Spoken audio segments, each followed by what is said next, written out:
What's up, y'all? I made it back home. I know I be telling y'all that my message is gonna be short and they still be long, so just forgive me. All right. So I just got off the phone with one of my closest partners. A lot of y'all know him, but he works corporate at a very high level, so I can't say his name, but I can spread the wisdom. I was just telling my friend about how a lot of the stuff that I do is really, really hard and it's lonely in the spaces that I be in. And as a black man, there's a different type of pressure.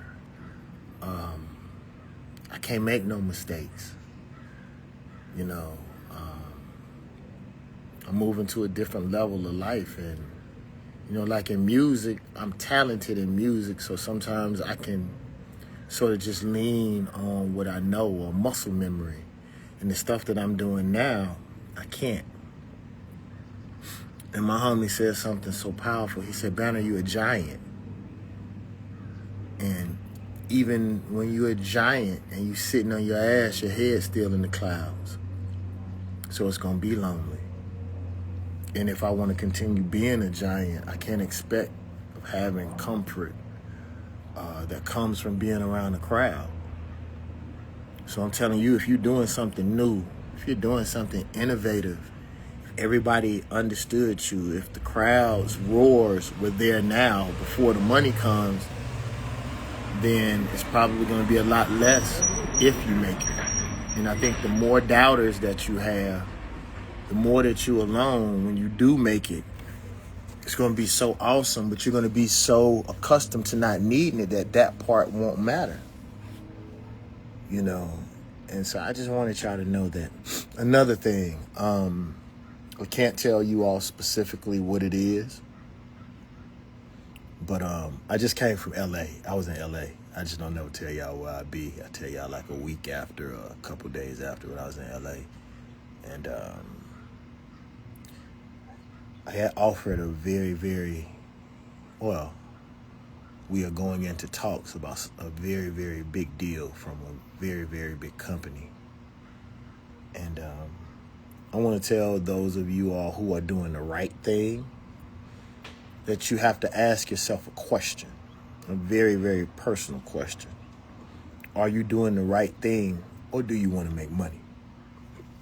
Because a lot of the things that we fight with as black people, or descendants of Africans, or Moors, or natives, whatever you feel that you are.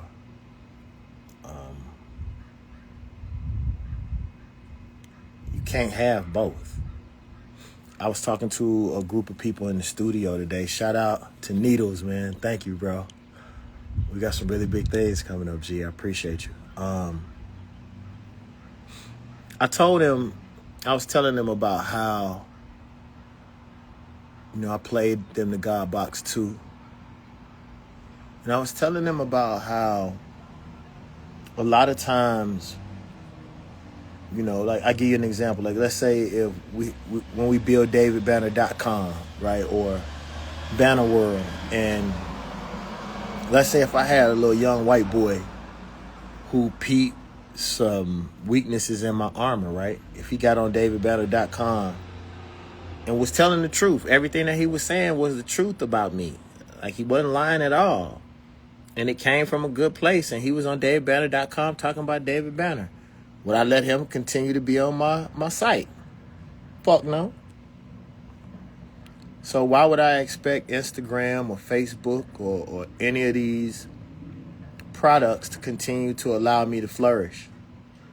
You know, I was making so much money off of Instagram before, you know, the algorithm kicked in, or before they started, you know, whatever they started doing to my content. There was a time where every time I spoke, it was 70,000 views. Every time.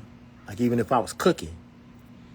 And a lot of times we look at the systematic things that black people go through and think that these people are fair at all. Nothing is fair about what we're going through. And, it's the biggest part. Then I'm going to stop. I should have started with this. I think I may stop it. And no, I ain't gonna stop it. Fuck it. I was gonna stop it and start over from this because this was the tagline. My mother used to say, if you don't bump into the devil 2 to 3 times a day, then 9 times out of 10 you're walking with him. And what that means is that if you're really trying to do something good and the system that we're encapsulated in is evil, if your path is too easy, then you ain't doing the fucking right thing anyway.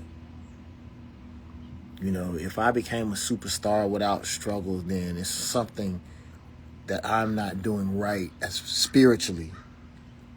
It's some way that I'm benefiting a system that I'm so-called supposed to be fighting against. I want to tell you all this, and I know this may be hard to hear, and it's not fair, but if you're an artist that stands for something, if you're an artist that cares about the plight of their people, then not only do you have to make great music, you're also going to have to learn how to build systems. And it's sad, but it's the truth. It's so much bigger than just making good music. I think my purpose in life is to be able to build systems that will make it fair for the children that come after me, so that they won't have to go through the things that we went through, so that the lie that they told us about hip-hop, the lie that they told us about entertainment, it can be true. Because the real truth, the only thing that it would take to make the music industry fair is for us to get successful people to put a company together. And since they already got money, they're not tripping on money, give the proceeds to the artist. Or as successful artists, build that for other artists. But again, I told y'all this, most people don't want to free the slaves. They want the opportunity to hold a whip. My name is David Banner. I don't care what you think about me. Just fucking think. Oh, y'all, I'm loving life so much. I look so fucking good. I feel good. Boy, you ought to see these arms. I was going to show you the physique, but I'm not. I love y'all. Everybody that supported me and was patient with me, it's going to pay off. I love you, okay? Y'all be blessed. Y'all be safe. Y'all be good. I'm out of here. Oh.